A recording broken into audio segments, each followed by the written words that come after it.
ఆనాటి ముఖ్యమంత్రి వైఎస్ జగన్మోహన్ రెడ్డి గారు, ఆయన సతీమణి వైఎస్ భారతిరెడ్డి గారు పెట్టుబడి ఉంది.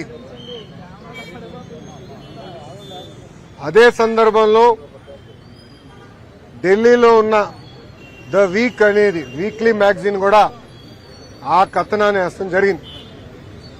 ఇమ్మీడియట్ గా నేను సాక్షికి అటు వీక్ కూడా లీగల్ నోటీస్ పంపిస్తాం జరిగింది. ఆధారాలతో సహా వాళ్ళ ముందర పెట్టాను.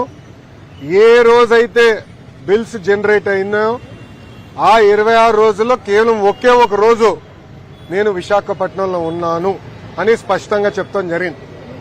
అది తెలుసుకున్న తర్వాత వీక్ మ్యాగజైన్ రిజైండర్ పబ్లిష్ చేసి తప్పుడు రిపోర్టింగ్ చేశాము, ఆధారాలు మాకు ఇచ్చారు, తప్పు జరిగింది అని వాళ్ళు ఒప్పుకున్నారు.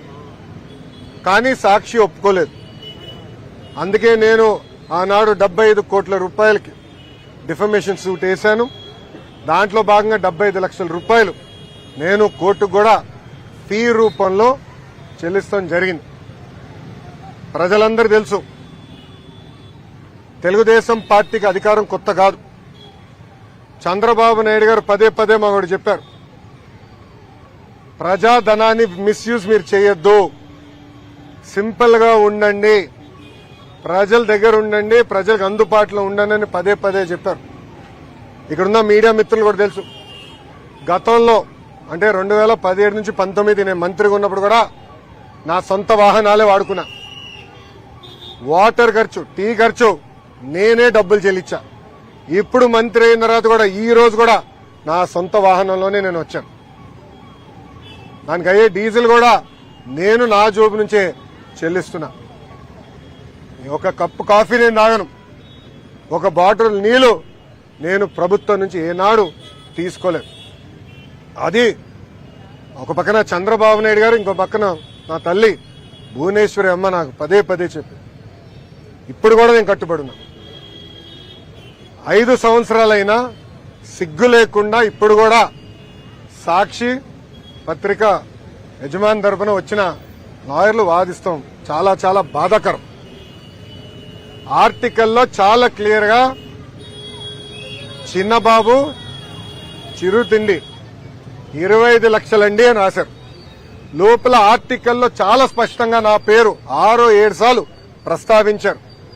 దాంట్లో చాలా క్లియర్ గా నేను అక్కడ తిన్నానని. ఇంతముడు భయపడుతున్నావా? ఏం లేదు కదా. నేను రెడ్ బుక్ గురించి ఏం చెప్పానమ్మా పబ్లిక్ మీటింగ్ లో? ఏ అధికారులైతే చట్టాన్ని ఉల్లంఘించి ప్రజల్ని కార్యకర్తలు ఇబ్బంది పెట్టారో వాళ్ళు వదిలిపెట్టనన్నా. అంటే మీకు ఫండ్ చేసిన అధినేత పార్టీలో రాసలీలలు జరుగుతున్నాయి. నిన్న మొన్న అన్ని బయటకు వచ్చినాయి. అధికారులు కూడా ఇన్వాల్వ్ అయి ఉన్నారని పాపం మేడం గారు వచ్చి చెప్పారు. అవన్నీ ఎంక్వైరీ చేయాలి కదా. చట్టాలను ఉల్లంఘిస్తే ఎంక్వైరీ చేస్తా. అది నా రెడ్ బుక్ లో. ఎందుకు భయపడుతున్నారు అందరూ? నాది రాజారెడ్డి రాజ్యాంగం కాదు స్వామి. నన్ను ఆపేదానికి మీ ఇన్వెస్టర్ జగన్మోహన్ రెడ్డి గారు ఆనాడు జియో 1 తీసుకొచ్చాడు. ఆ రోజే చెప్పా మడిచి ఎక్కడ పెడతావు పెట్టుకోపో అని. అదే జగన్మోహన్ రెడ్డి గారు ఈ రోజు రాష్ట్రంలో ఎక్కడ తిరగాలి వెళ్తున్నారు. Z+ కేటగిరీ సెక్యూరిటీ ఇచ్చి మరి పంపిస్తున్నాం ఆయన. ఇంకేం కావాలి ఆధారాలు నీకు? సబ్స్క్రైబ్ చేయండి. Please do subscribe to. Please like, share and subscribe to top Telugu TV. Top Telugu TV. Top Telugu TV.